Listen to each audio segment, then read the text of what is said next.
A ground kamikaze robot from the 20th Separate Unmanned Systems Brigade, K2, has been used for the first time to eliminate Russian forces.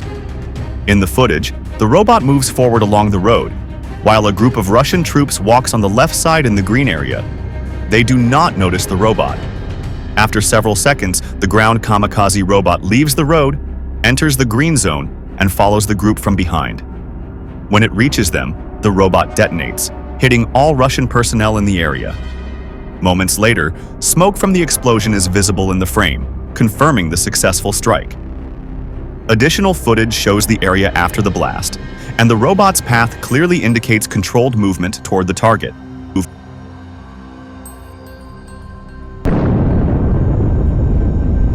Using dense fog as cover, Russian forces built a pontoon crossing between Yalta and Dachne, moving around 10 vehicles across.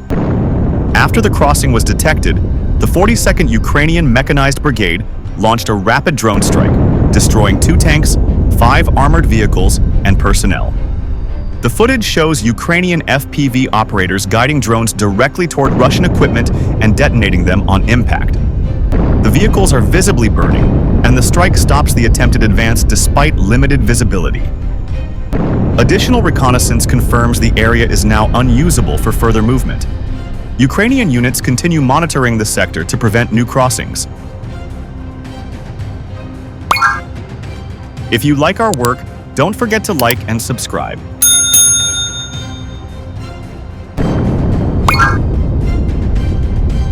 Ukrainian forces from the 77th Airmobile Brigade strike Russian troops and vehicles near Kupiansk. The footage shows a Ukrainian drone hitting a Russian UAZ transport and detonating it on impact. Several additional vehicles are targeted, with multiple transports burning after continuous FPV drone attacks operated by Ukrainian units. The strikes occur inside the forested zone, where drones also release small explosives from above onto Russian positions.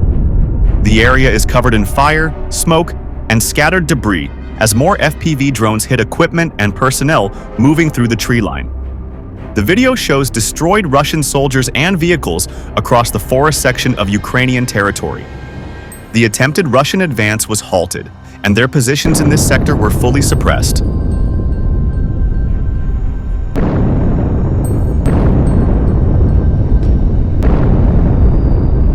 Another similar case involves UAV units of the 1st Corps, 12th Special Forces Brigade of the National Guard Azov, continuing strikes on Russian forces, targeting both personnel and equipment. Footage shows drones hitting Russian tanks, armored vehicles, and destroying them one by one. Russian troops are seen in trenches, where Ukrainian operators direct drones precisely into their positions, causing collapses and losses inside the dugouts. The drones also enter abandoned buildings used for concealment and neutralize the enemy inside. Ukrainian UAVs operate in forested areas, finding hidden positions and eliminating Russian personnel. Additional drones conduct reconnaissance, mapping enemy movements in real time. Some UAVs hover over open fields, preventing reinforcements from advancing. The operation demonstrates coordinated strikes across roads, buildings, and green zones along the front lines. Border guards from the Kharkiv unit carried out precision strikes with SPV drones on the Yuzhno-Slobozansky sector of the front, destroying 4 enemy vehicles, 2 shelters, 2 antennas, a reconnaissance drone, and several Russian servicemen. All enemy vehicles were camouflaged in a forested area, but Ukrainian operators were able to detect and track them using the drone's cameras. After detecting the vehicles, they immediately dispatched the drones to strike. The drones crashed into the targets, destroying all vehicles and equipment.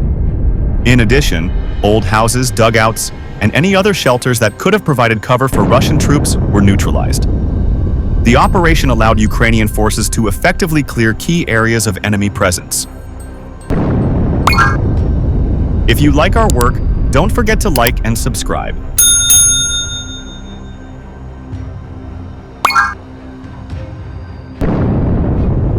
Primary strikes by GUR in Crimea targeted key Russian assets. A Ka-27 ship-based helicopter, Lyra A-10 airfield radar, 55X6U Nebo-U radar, Nebo SV dome radar, and P-18 Terek radar. Ukrainian operators guide the FPV drone to these targets with precision. On one strike, a missile was visibly evaded by an enemy Panzer S-1 system. Drones reach the targets quickly, gathering intelligence and neutralizing equipment without complications, showing effective coordination and technology in action. SSO fighters on the Lyman direction engage Russian forces in close combat. Ukrainian special operators are seen exchanging fire without stopping, supporting each other throughout the engagement. They operate within the forested area, moving continuously through trenches and wooded terrain. Some specialized units provide an additional tactical advantage for Ukrainian forces. During the engagement, Ukrainian special forces neutralize one Russian soldier and conduct a quick search of his body. The operation shows coordinated movement, continuous pressure on the enemy, and effective use of terrain and tactics by the Ukrainian SSO.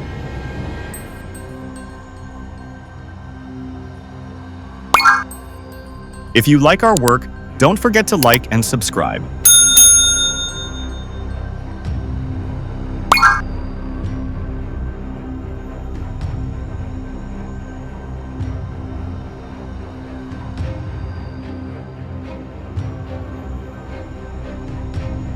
The 28th Separate Mechanized Brigade destroyed Russian infantry and equipment in the Kostiantynivka area.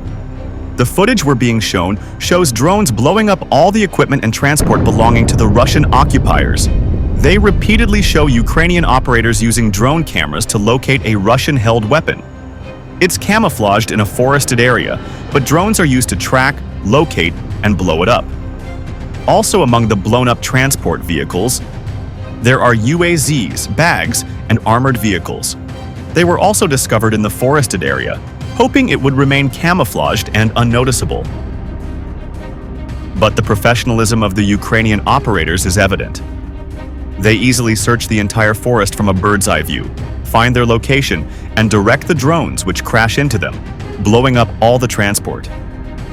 Ukrainian operators are also hunting for the Russian occupiers themselves, hiding in dugouts, old houses, and forests. They also find a dugout where Russian drone operators are hidden and blow it up. The operators are left buried under the rubble. Several Russian soldiers were found in open fields and forests. Drones were chasing them and blowing them up too. They wanted to fight back, to shoot at the drones, but it didn't work. The drones were too fast and they were all eliminated. Thus, the area in the Konstantinovka direction was cleared,